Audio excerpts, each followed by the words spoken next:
In today's video, we're going to be tackling workplace etiquette to help you build and develop interpersonal relationships at work. Hi, my elegant family. Welcome again to another episode of Winnie's School of Elegance. Before we go into the video of today, if you haven't subscribed to the channel, now would be a good time for you to join our community by clicking the subscribe button and the bell just right beside it so you can get instantly notified whenever we upload a new video. On this channel, we show you how to level up on every area of your life so that you can go ahead and be the very best version of yourself. Like I said earlier, in today's video, we're going to be tackling workplace etiquette to help you build interpersonal relationships with your co-workers at work. But before we go into that, I just want to give you a quick reminder on what etiquette really means. Etiquette is simply a customary code of polite behavior in society or amongst members of a particular group or an organization. So workplace etiquette is simply the customary code of polite behavior in the workplace. The relationship that you develop with your co-workers will tell to a great extent the standard or the quality of your output at work. And that's why it's important that you maintain the right etiquette when you're dealing with your co-workers or your staff members at the office. The general principle for etiquette, which also applies for workplace etiquette, would be consideration, respect, and honesty. And when you have these principles at the back of your head at all times, it would help you carry out the right or the proper etiquette amongst your co-workers or colleagues. I've also put down in my notes some importance for imbibing the right etiquette culture in the workplace. The first point I put down here is that in a professional setting, as soon as you accept the employment letter, it means that you have to abide by the rules and the policies of that organization. And just arming yourself with the right etiquette actually helps you understand why it's important to follow the rules of the organization. The second point that I put down here is it helps you build your confidence. You know exactly what to do per time, and then you don't find yourself in a situation where you have no clue what to do, or you just go and embarrass yourself by doing the wrong thing. The third thing that I've put down here is it's actually very instrumental in the advancement of your career. When you're following the right proper etiquette, I'm telling you, you never know who is watching you per time and who is judging you based on your behavior or your code of conduct at the office. And that can actually be very instrumental in making decisions like promotions and bonuses and stuff like that. The next way would be, of course, which is actually what this video is all about, is it helps you develop and nurture interpersonal relationships. You become very dependable and well trusted. Another one is it actually helps you become more emotionally intelligent, especially when you're dealing with your co-workers at work. And finally, it actually also helps you create a positive atmosphere for yourself and everyone else. So with that being said, I'm going to share with you now some workplace etiquette that you can imbibe so that you can develop the right interpersonal relationships with your co-workers and maybe your staff members as well.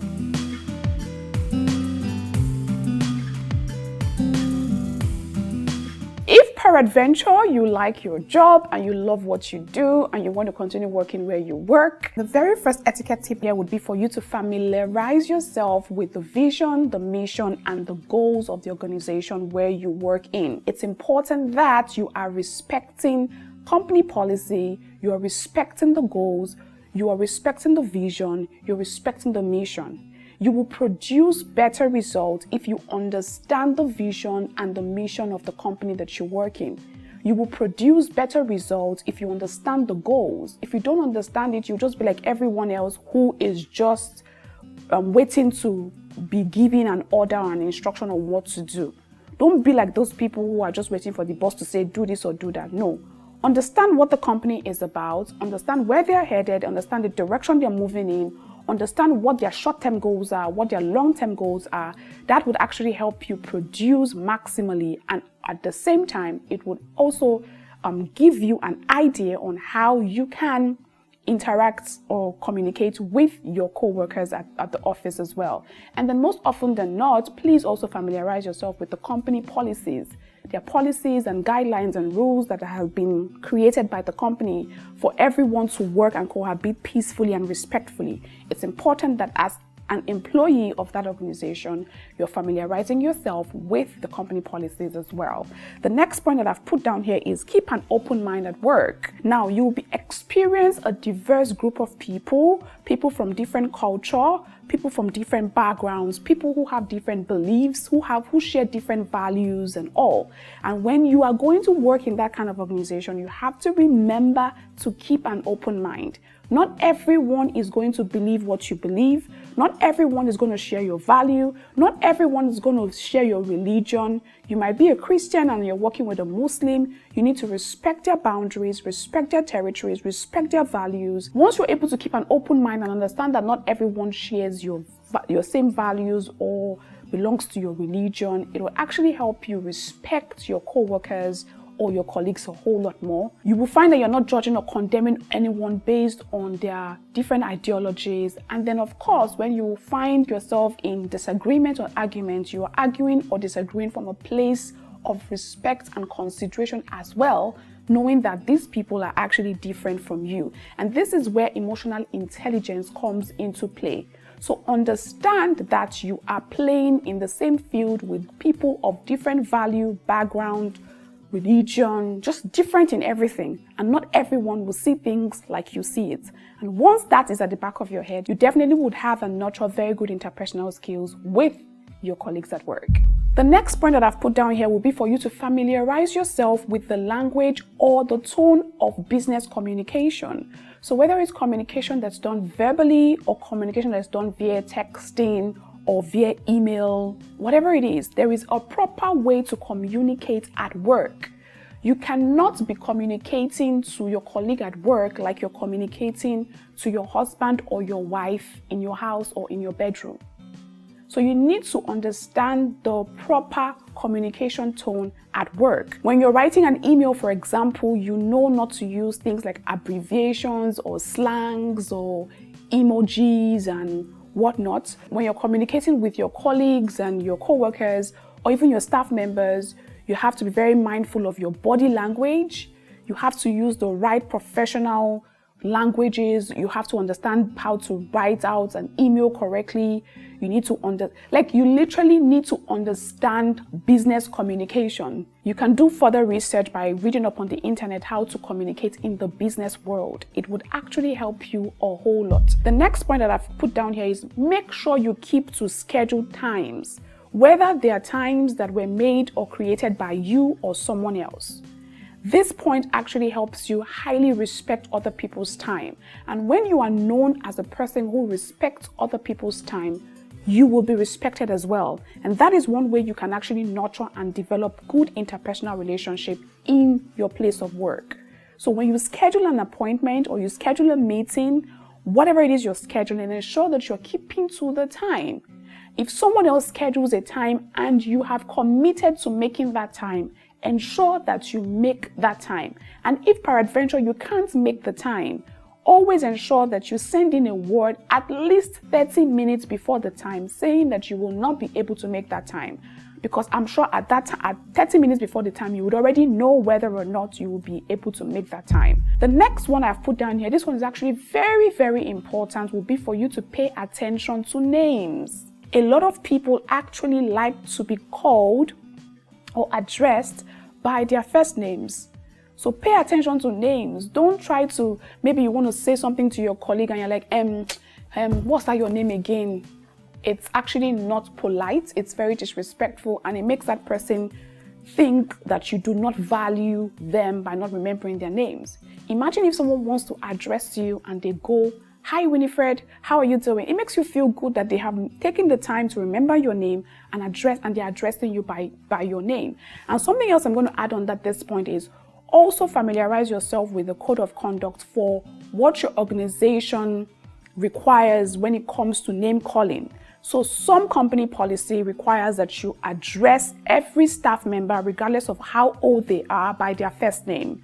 Some of company policy requires that you add sir or ma or Mr. or Mrs. or Miss before you address anyone. So you need to familiarize yourself with the code of conduct when it comes to addressing people by their names according to your organization or the company where you work. The next point that I've put down here will be for you to greet people cheerfully with a kind smile.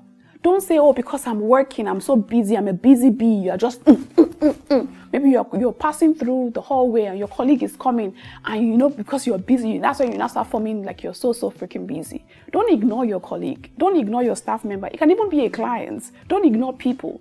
Learn to greet people cheerfully and with a kind smile. Now you can greet verbally, hi, good morning, how are you doing today? Or you can greet with a handshake. If you want to greet with a hug, there's a way to greet at the office with a hug. You're not supposed to hug fully. It's not a, you hug. There's a polite way to hug in a corporate setting, but keep it minimal to just verbal greeting and greeting with a handshake, and that's actually also fine as well.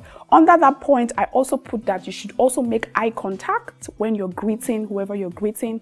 Don't be greeting somebody and you're looking somewhere else. No. Take that few seconds to greet the person properly, and that's how you develop good interpersonal relationship at work. And then under this point, you can also go an extra mile and pay them a genuine compliment. If your colleague wore something that you like, oh, I love your shoes today. Oh, those shoes look pretty comfortable. Oh, that gown is so beautiful. Just pay a genuine and a simple compliment. If you don't have a compliment to pay, don't fake a compliment, okay? The next point on my list is actually one point that is absolutely important, and it is do not walk into an office unannounced. This one is for both the bosses who go to their subordinates' offices and staff members amongst yourselves. Do not walk into an office unannounced.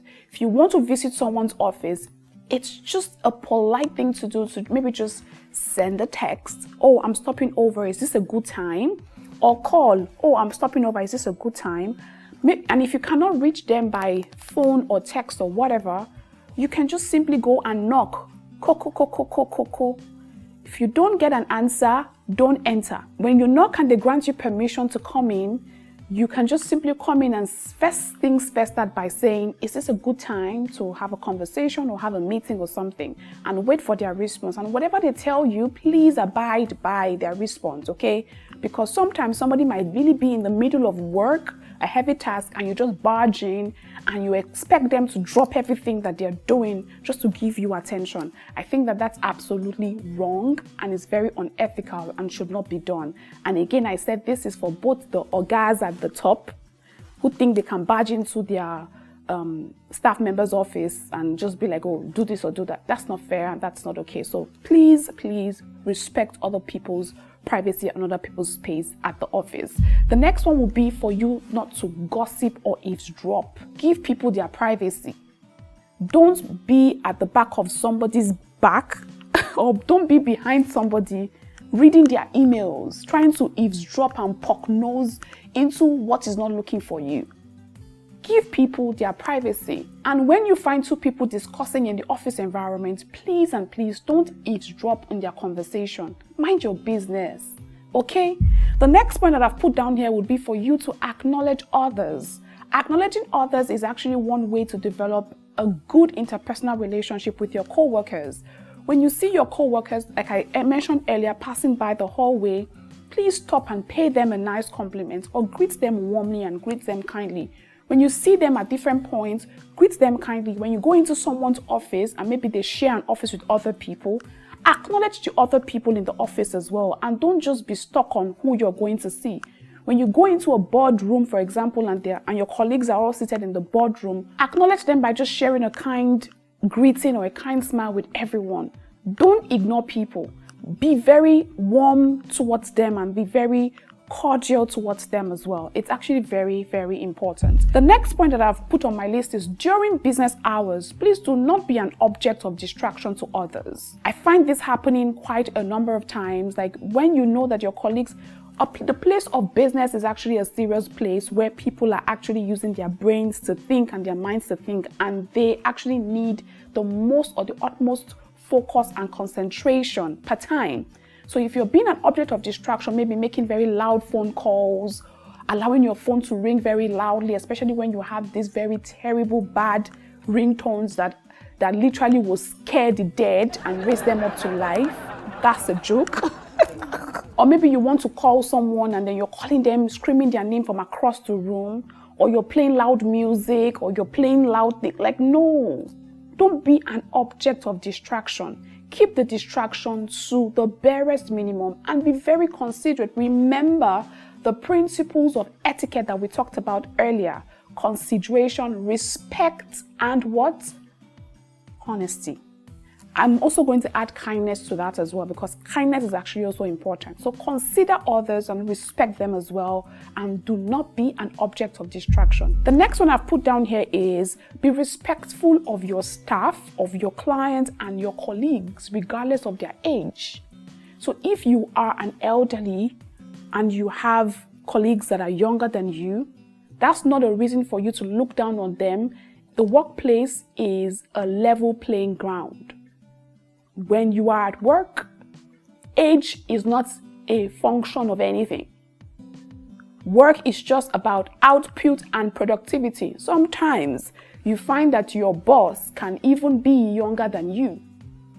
That is not a reason for you not to respect them or listen to them or be obedient to them when they tell you to carry out a task. So again, I'm saying the office space, business, or the work environment is a level playing field for everyone, and you must learn to respect everyone regardless of their age. So for example, if you are an elderly person and maybe you're trying to talk to your younger colleague, and you find that your younger colleague is having a conversation with another colleague that is also younger than you, don't interrupt their conversation because you feel like, oh, they should stop and listen to what I have to say. No, they don't have to stop and listen to what you have to say, because they were having a conversation before you stepped into the scene. So respect them by allowing them to be done with their conversation, and then you can talk to whoever you want to talk to. If it is very urgent, there's a way you approach and make them understand that, oh, I really need to talk to you about this in a very respectful and considerate manner. But regardless of your age, please be very respectful to every member of your staff, your colleagues, and your clients as well. Okay, the next point that I've put down here on how you can develop good interpersonal relationships with your colleagues or co-workers would be for you to take any issues that you may have with a colleague to HR. Take it to the human resource department.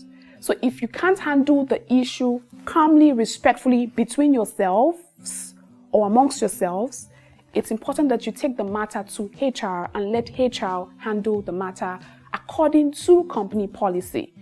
Don't be the office ground or the workplace is not a war zone where you are hashing out dramas with people who you probably have issues with.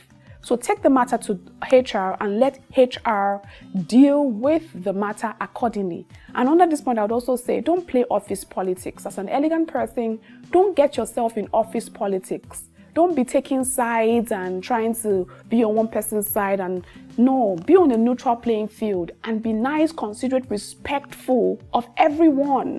Don't take sides with this person because you feel like, oh, they are closer to Oga, or they are closer to the CEO or the COO, or they are, don't play office politics. Play on a neutral playing field.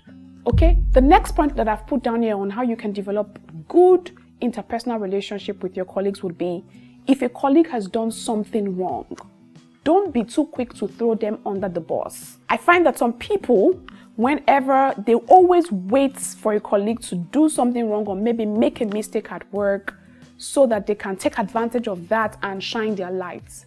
That's a very mean thing to do, in all honesty. If a colleague has done something wrong and you can see it, but the colleague can't see it, one thing to get that colleague on your side is to offer a helping hand, or maybe even just tell them, see, that thing you did is quite wrong. I think you should do it this way so you can get a better response, and help them through it, instead of throwing them under the bus and allowing them to get hit by the boss. The next point that I've put down here is make acquaintances out of your colleagues. Now, I'm using the word acquaintances for a good reason. I didn't use the word friends. Friendship is different. I even try as much as possible to avoid being friends with colleagues or co-workers, unless on very rare occasions. But make acquaintances out of your colleagues and co-workers. Share your lunch breaks with them. You guys hang out during happy hour. You can take the time to be very cordial towards them. Ask them about their welfare. Ask Ask them how their weekend was. Ask them how their children are faring. Just be very cordial and show a little bit of interest in their personal lives, okay? Just a little bit. Don't overly do it. But remember to keep things professional, but just once in a while, just let loose. And just have a good time with your colleagues at work. It actually also really helps build very good interpersonal relationships, and you get to know your colleagues a lot better. And who knows, you guys may end up becoming very good friends. The next point that I've put down here is keep in mind. This one is actually very, very important. Keep in mind that not everyone will like you, no matter how nice or kind you are. Remember the point I made earlier about people coming from different backgrounds, sharing different values, and having come from different religions and all of that. Not everyone is going to like you for who you are, no matter how nice you are. And this actually reminds me of that Bible verse that says, "Be wise as a serpent and harmless as a dove." That should apply in the workplace, because you have a lot of people who are out to bring you down, and sometimes they don't even hide it. Some people are evil in the workplace. And you need to be very wise as a serpent and harmless as a dove. It takes wisdom to actually put that principle to work. Not everyone is going to like you. Not everyone is going to value you. No, but not everyone is going to appreciate you. And definitely not everyone is like you. So be very careful, okay? And the last point under how you can build very good interpersonal relationships with your colleagues will be very assertive, but not aggressive. There's a very thin line between being assertive and aggressive. When you want to put out an opinion, be very confident in putting out your opinion forward. Be very confident in saying what you want to say. But of course, mind your tone, mind your body language, especially when you are a woman and you find yourself in a male-dominated company. You be very mindful of your tone, but still be very confident. And don't do it in an argumentative manner, or don't do it in a manner that suggests that you actually want to fight. So just be confident, put out what you want to say, but don't be aggressive about it, okay? That's all of the tips that I have on how you can build very good interpersonal relationships with your colleagues and co-workers at work, or even your staff members and your clients. If I missed out any point, again, as usual, let's continue the conversation in the comment section down below so that we can all continue to learn from there. I'll see you next time with another video. Until then, remember to stay very elegant. Take care, guys.